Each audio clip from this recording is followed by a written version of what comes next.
la señal de cable del oeste. Lo hacemos como siempre hasta las 10 de la mañana. Empecemos a desplegar los títulos que tienen que ver con la información local, Darío. Ahora sí, bueno, repetimos la información. Atente a aquellos que tengan que hacer alguna dirigencia aquí en el municipio de Morón. Bueno, salvo el hospital, va a estar todo cerrado porque hoy es Asueto, día de Morón, hoy 5 de octubre. Y lo único que va a estar abierto al público, obviamente, van a ser algunos centros hospitalarios y, por supuesto, bueno, las actividades culturales que van a tener lugar a partir de las 7 de la tarde en la Plaza San Martín de Morón, en la Plaza Cívica, sí, en la plaza donde está tanto la municipalidad como el teatro y el Consejo Deliberante. Enfrente de esa plaza emblemática también está el viejo Palacio Municipal, que durante muchos años fue sede de Acción Social, y obviamente está la Catedral de Morón. El cierre de los espectáculos de hoy va a tener lugar, como te decía, en la plaza, y el cierre va a estar a cargo de la banda Miranda. Eso esta tarde en vivo, obviamente, para toda la gente que quiera venir a la plaza a festejar este día de Morón.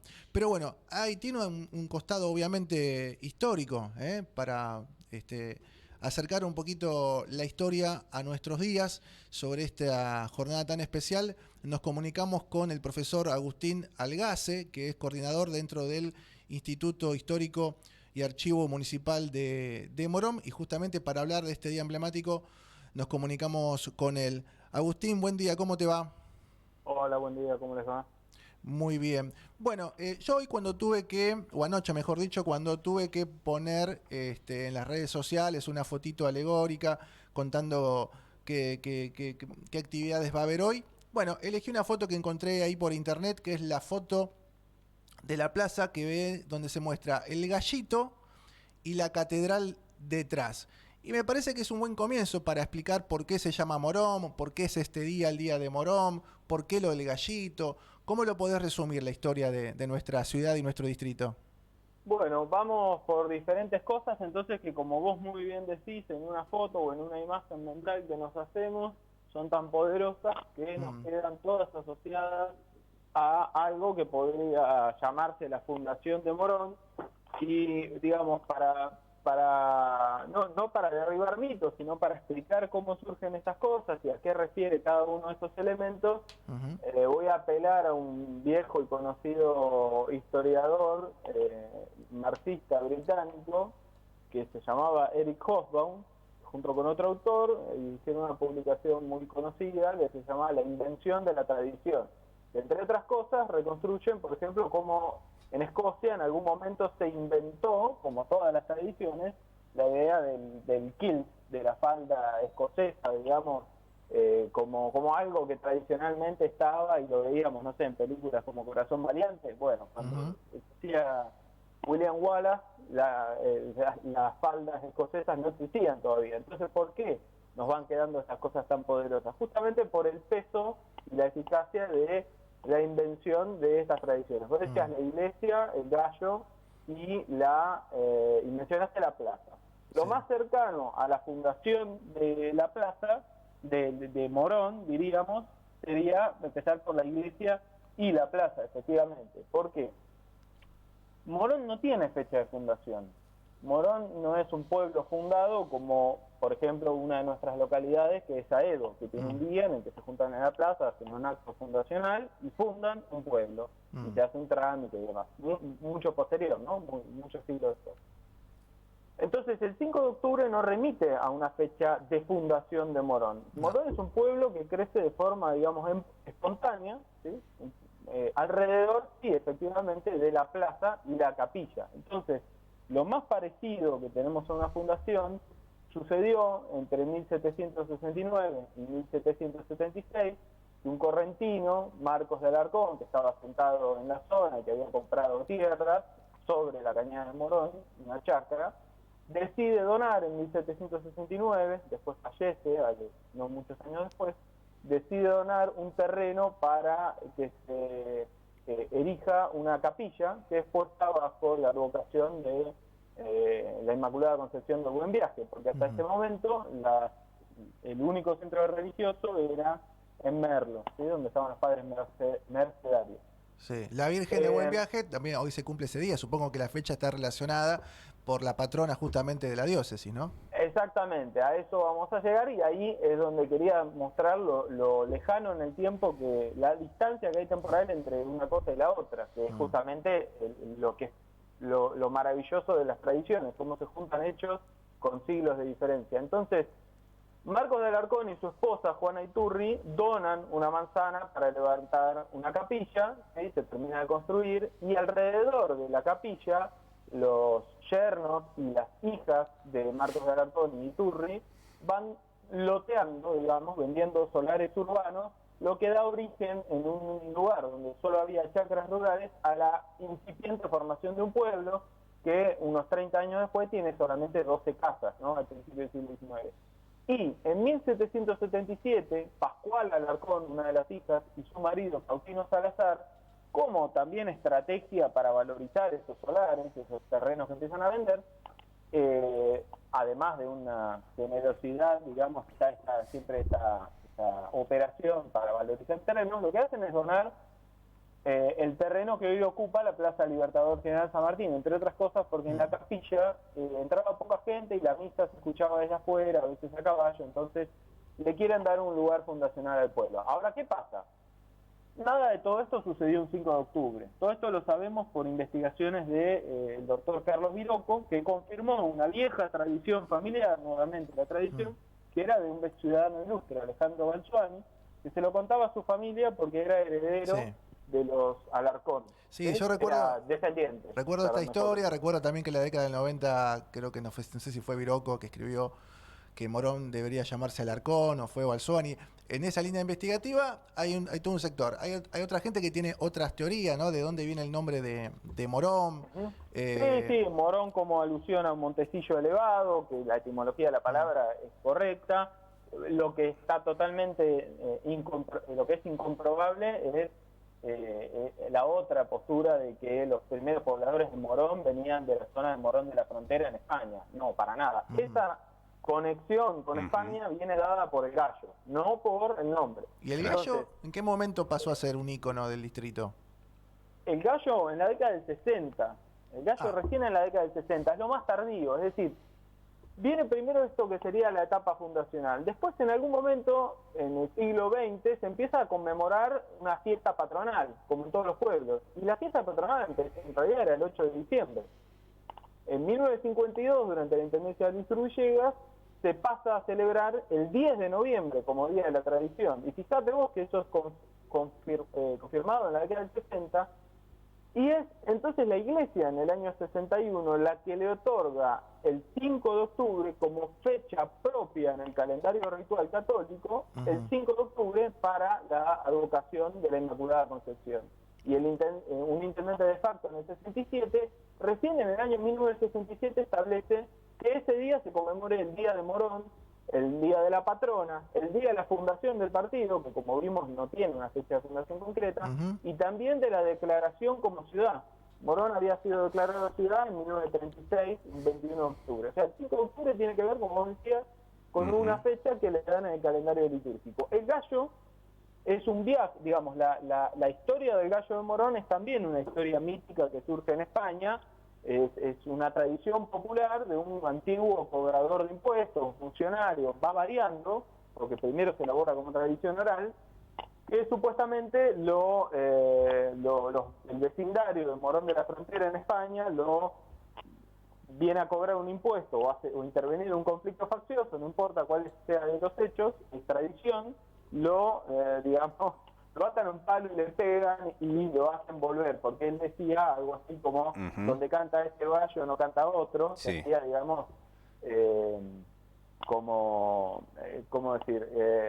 Quería demostrar ser un poco fanfarrón, ¿no? Entonces, viene de ahí esa frase de, así vas a quedar como el gallo de Morón, sin plumas y cacareando, en la mejor educación, como el gallo de Morón. Bien. ¿No? Bueno, Agustín, lo dije al revés es la frase. Buen día, Ubaldo Luna te saluda, Buen ¿cómo día. estás?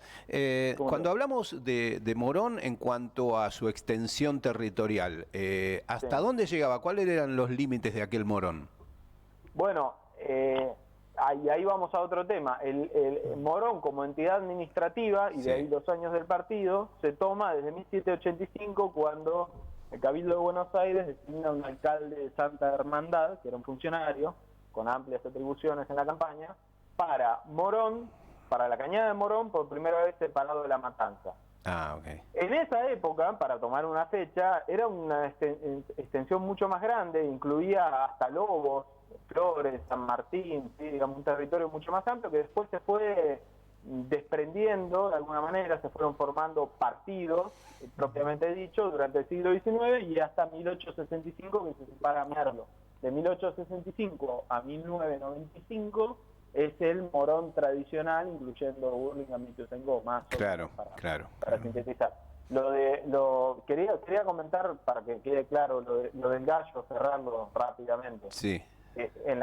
Esta tradición de la frase estaba y existía en el siglo XX. Lo que no existía era la idea de hacer una estatua como existe en otras ciudades, como en Cuba o en España, que se llama Morón, donde hay una estatua de un gallo desplumado, ¿sí? Esto lo que pasa es que viaja un médico, funcionario, político, historiador local, el doctor Sperati, viaja a España, conoce la leyenda del gallo Morón de la Frontera, y cuando vuelve, junto con el padre Juan Presas, empiezan la campaña a principios de la década del 60 para darle una escultura a Morón, y después, bueno, la hace Amado Armas, se inaugura en el 63, y después el municipio lo adopta con una ordenanza como emblema representativo. ¿Sí? Y por ahí me habían preguntado lo del nombre también. El nombre, como decía, lo de la tradición de Montecillo Elevado, de que la gente viene de la zona de Morón de la Frontera, lo único documentado es que en el siglo XVIII empieza a llamarse Cañada de Morón, como antes se había llamado Cañada de Juan Ruiz, siempre por los propietarios, ¿sí? Y lo que había pasado es que la viuda Isabel Torres Briceño, que era viuda del capitán Diego Morón, que nunca pisó Morón, básicamente, un capitán español, había comprado tierras en esta zona, y después estuvo aceptada ella con sus hijas, las hijas de Diego Morón, tuvieron una tabona, un molino en la zona, y bueno, la zona empezó a ser conocida como Cañada de Morón. También se la llamó Cañada de Oliva por la misma época, pero a fines del siglo XVIII ya prevaleció el nombre tradicional, Cañada de Morón. Digamos, la versión documentada es esa. Las otras lo que no tienen es sustento en papel, digamos. Claro. Son hipótesis que no han tenido nunca una demostración certera, más que la inteligencia para establecer la relación entre, no sé, esta idea de Montecillo Elevado con la etimología de la palabra, ¿no?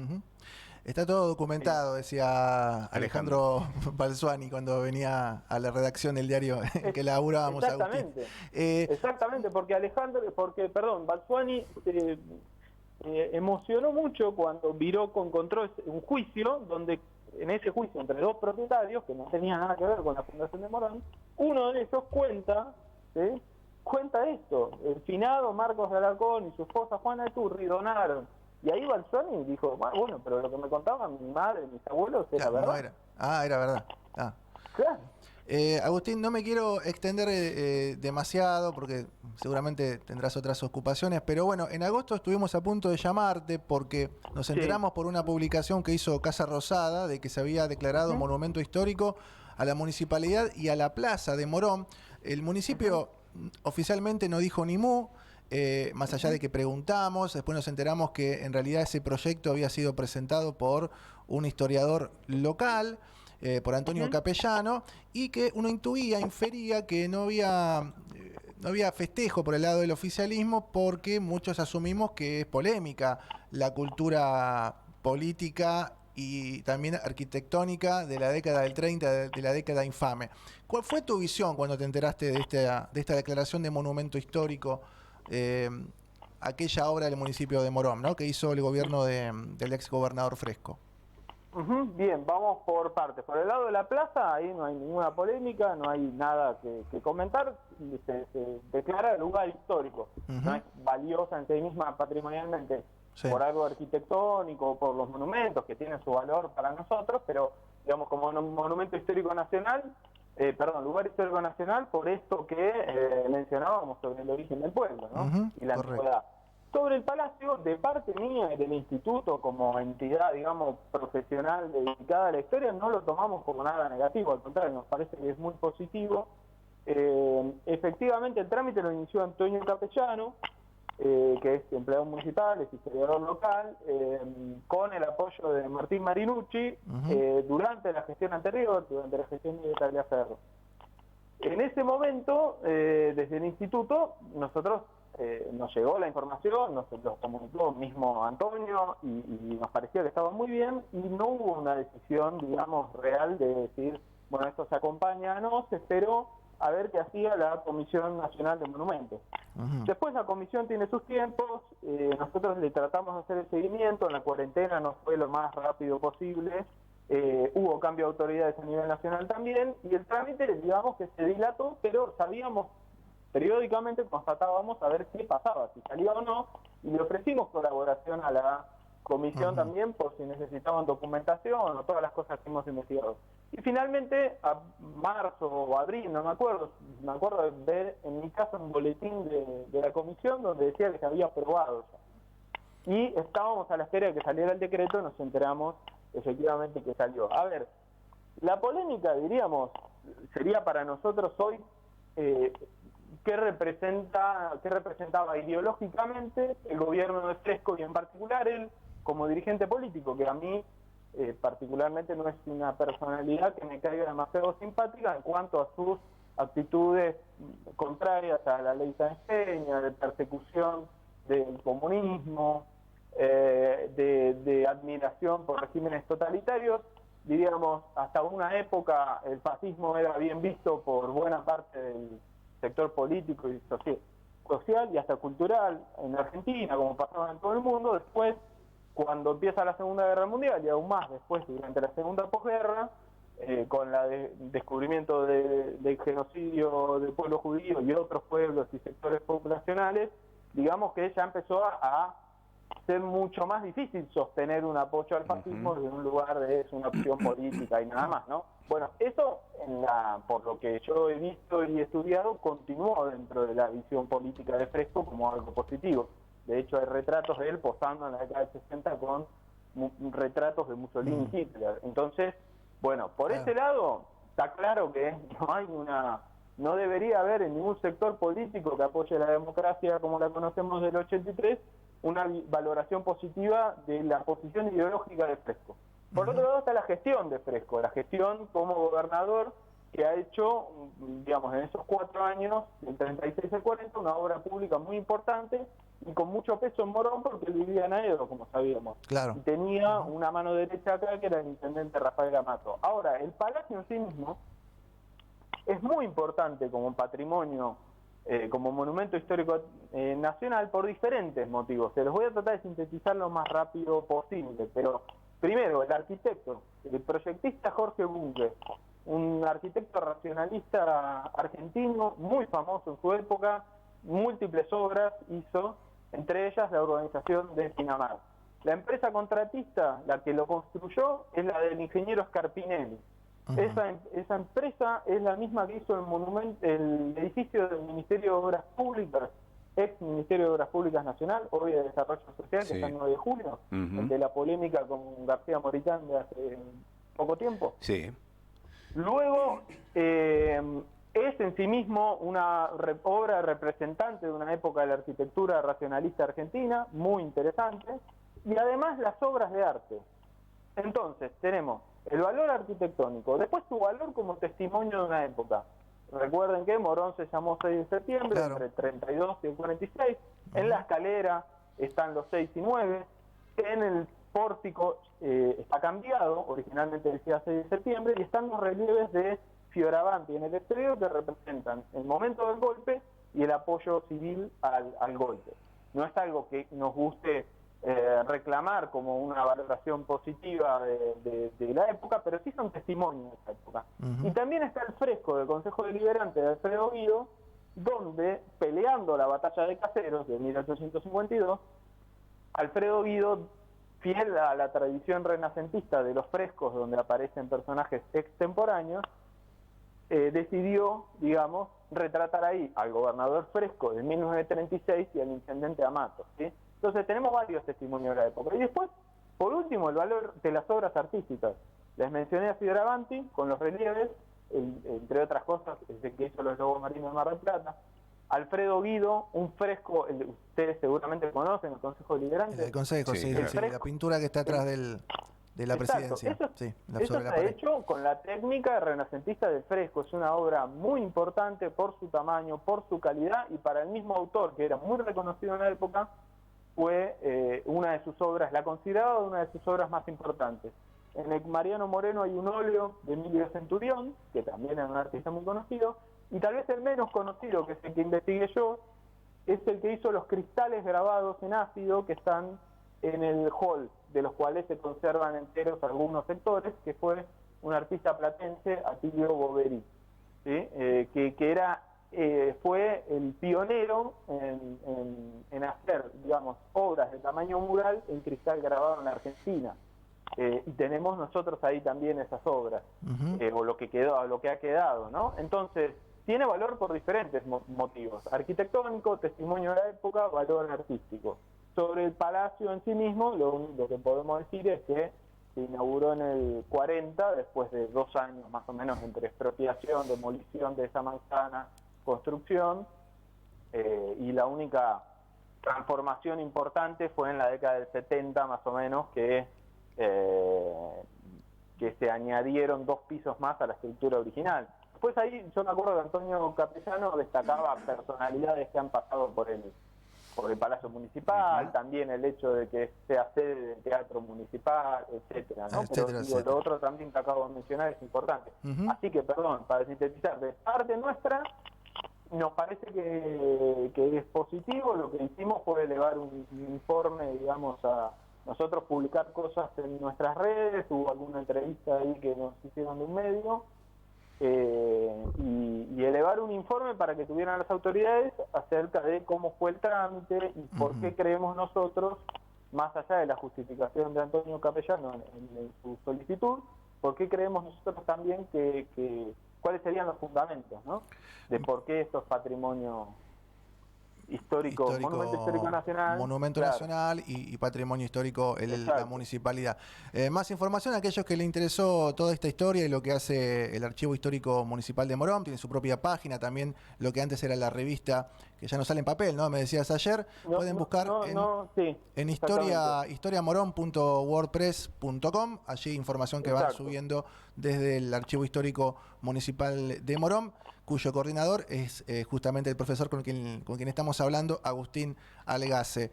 Agustín, te agradezco mucho tu tiempo, y que tengas el mejor de los días hoy. Muchas gracias por el llamado, que tengan buen día. Buen día. Bien, hablábamos con Agustín Algase, coordinador dentro del Instituto Histórico y Archivo de Morón.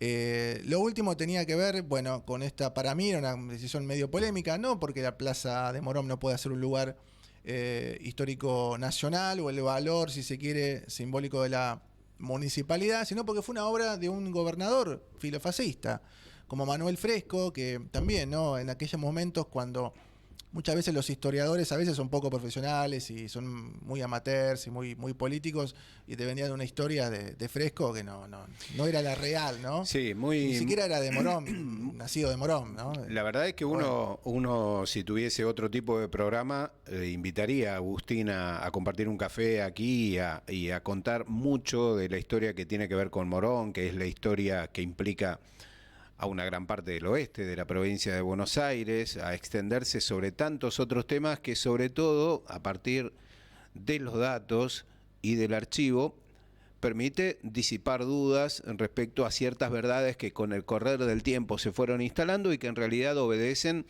a un imaginario popular, ¿no? La propia historia de la denominación de Morón llevó a tantas aclaraciones de parte de Agustín que sería riquísimo, si alguien tuviera la oportunidad de hacerlo, otro tipo de programa diferente al nuestro, poder charlar con él. Y se iban abriendo ventanas, ¿viste? Con cada una de las cosas que ibas planteando, se iban abriendo diferentes posibilidades, diferentes ramificaciones, y una de ellas nos llevó a don Alejandro Balzuani. Balzuani lo conocimos, en mi caso, allá por los años 90, cuando, mediados de los 90, yo era redactor de la sección deportes del diario La Opinión de Morón, que en ese arranque comprendía, por supuesto, los distritos que hoy son Ituzaingó y Hurlingham, y con una insistencia elogiable, siempre te aportaba material que tenía que ver en ese momento con su quimera de que Morón fuese considerado capital del deporte argentino, ¿no? Y después, con el correr del tiempo, con ese archivo que atesoraba y que llevaba casi siempre consigo, Balsuani empezó a contarnos más de la historia de Morón. Entre otras cosas, estas derivaciones, que como bien recordaba Darío hablando con Agustín, tenían que ver con su propia tradición familiar, que se fue transmitiendo, como lo recuerda el propio Archivo Histórico de Morón, de generación en generación.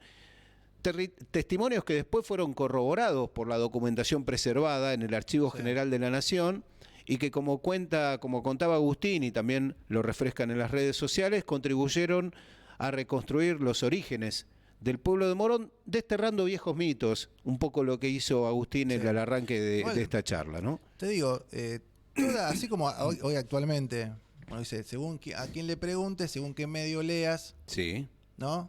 De un lado son los buenos, de otro lado son los malos, se invierten, ¿no? La historia también tiene un poco de eso, ¿eh? Yo recuerdo en la década del 90, después de una nota de Balsuani, otra nota de Viroco también, con toda esta parte de la historia, vino la devolución de otro historiador, de otro profesor, como Ezequiel Pavese, que yo me acuerdo que terminó en un escándalo. No lo voy a recordar porque no vale la pena, pero terminó en un escándalo de proporciones, a nivel político, ¿no? Porque ya se acusaban a uno de ser ultracatólico, el otro marxista, bueno, terminó, casi te diría que terminó casi con una carrera de los dos. El tema es cómo respaldás lo que vos sostenés en documentación. Uno dice, no, Morón, sí, le dicen Morón, no sé qué, por la etimología de la palabra. Otro dice, no, era porque de la familia Morón, que también habitó, no sé si el capitán Morón, pero sí parte. Ahí, según también a dónde vayas, hay esta lectura de la historia. Y a mí, insisto, me hace ruido que, porque hubo otros estudios también anteriores